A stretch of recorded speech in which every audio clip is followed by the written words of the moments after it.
Lecture du livre des Lévites, chapitre 19, des versets 1 à 2, puis 11 à 18. Le Seigneur parla à Moïse et dit: Parle à toute l'assemblée des fils d'Israël. Tu leur diras: Soyez saints, car moi, le Seigneur votre Dieu, je suis saint. Vous ne volerez pas, vous ne mentirez pas, vous ne tromperez aucun de vos compatriotes. Vous ne ferez pas de faux serments par mon nom. Tu profanerais le nom de ton Dieu. Je suis le Seigneur. Tu n'exploiteras pas ton prochain, tu ne le dépouilleras pas, tu ne retiendras pas jusqu'au matin la paye du salarié. Tu ne maudiras pas un sourd, tu ne mettras pas d'obstacle devant un aveugle. Tu craindras ton Dieu. Je suis le Seigneur. Quand vous siégerez au tribunal, vous ne commettrez pas d'injustice. Tu n'avantageras pas le faible, tu ne favoriseras pas le puissant. Tu jugeras ton compatriote avec justice. Tu ne répandras pas de calomnie contre quelqu'un de ton peuple. Tu ne réclameras pas la mort de ton prochain. Je suis le Seigneur. Tu ne haïras pas ton frère dans ton cœur, mais tu devras réprimander ton compatriote et tu ne toléreras pas la faute qui est en lui. Tu ne te vengeras pas. Tu ne garderas pas de rancune contre les fils de ton peuple. Tu aimeras ton prochain comme toi-même. Je suis le Seigneur. Au nom du Père et du Fils et du Saint-Esprit. Amen. Loué soit Jésus-Christ. Chers frères et sœurs dans le Christ, il y a quelque temps, il y a un monsieur qui est arrivé, un chrétien catholique, me rencontrer parce que la voiture avait un problème, ça ne fonctionnait pas. Il est allé faire un tour, il a rangé et il a dit que c'était seulement un petit truc qui s'était agrippé. Et je suis content, je lui dis merci, mais il m'a dit que c'est parce que c'est vous et mon père. J'ai dit comment ça? Il m'a dit que oui, si ce n'était pas vous, j'aurais inventé des pannes, j'aurais au moins eu 20 000, 30 000 sur cela. Je lui dis que mais tu es chrétien. Il dit que oui, mon père, il y a une différence entre nous les chrétiens et ceux qui ne sont pas chrétiens. C'est que quand nous volons, nous avons un problème de conscience. Mais ceux-là n'ont pas de problème de conscience. Il cotait ainsi un fameux cardinal africain et camerounais de regretter mémoire. Je voudrais nous faire comprendre une chose, et c'est ce que je lui ai dit, c'est que le christianisme n'est pas seulement une affaire de conscience. Remarquez ce que Saint Jacques dit clairement dans son épître. Montre-moi ta foi qui n'agit pas. Moi, ce n'est pas mes œuvres que je te montrerai ma foi. Le christianisme, ce sont des actes concrets qui nous rapprochent davantage de Dieu. Par exemple, dans la première lecture que nous avons écoutée en ce jour, le Seigneur stipule clairement les choses que le chrétien doit faire.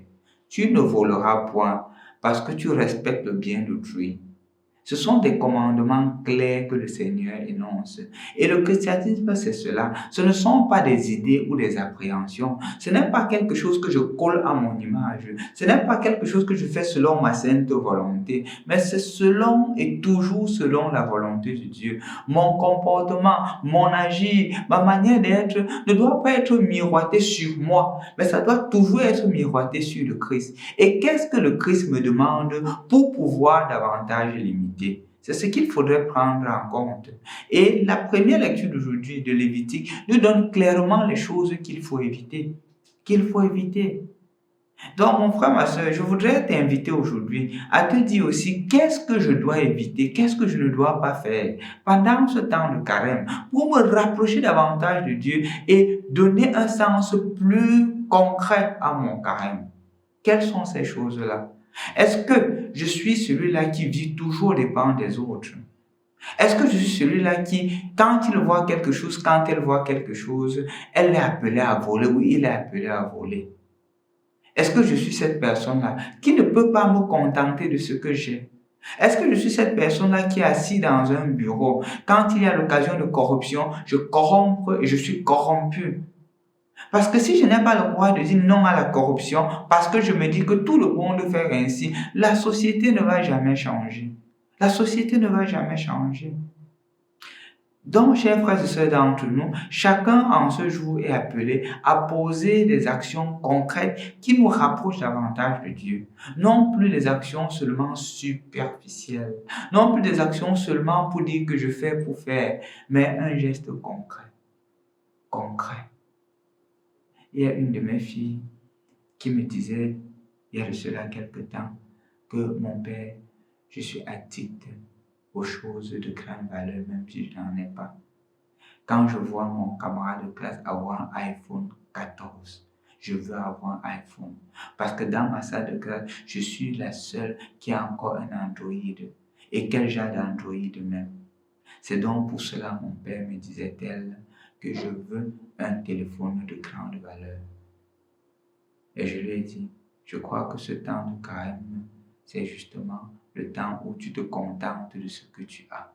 Et tu t'aimes tel que tu es. Tu ne convoiteras pas le bien d'autrui. Tu dois respecter ta nature. Parce que demain, quand on commence à vouloir l'iPhone, on voudra une voiture, on voudra quelque chose que l'autre a aussi. Et est-ce qu'on vit pour nous-mêmes?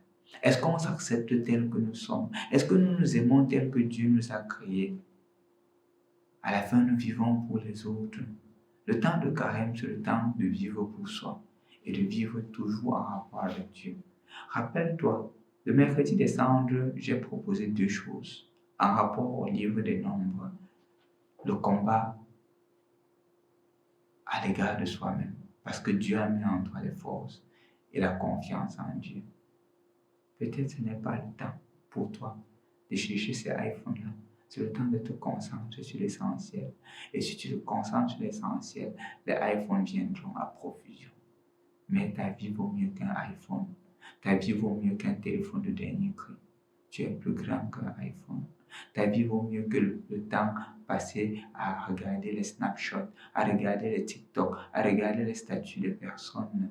Non, tu as un temps plus précieux à faire. Regarde par exemple, il y a des méditations que nous faisons chaque jour. Et en plus de cela, nous faisons encore des enseignements qui vous aident davantage à grandir dans la foi. Concentre-toi à prendre ce qui te fait grandir et à éliminer de toi ce qui t'éloigne de Dieu. Au nom du Père et du Fils et du Saint-Esprit. Amen.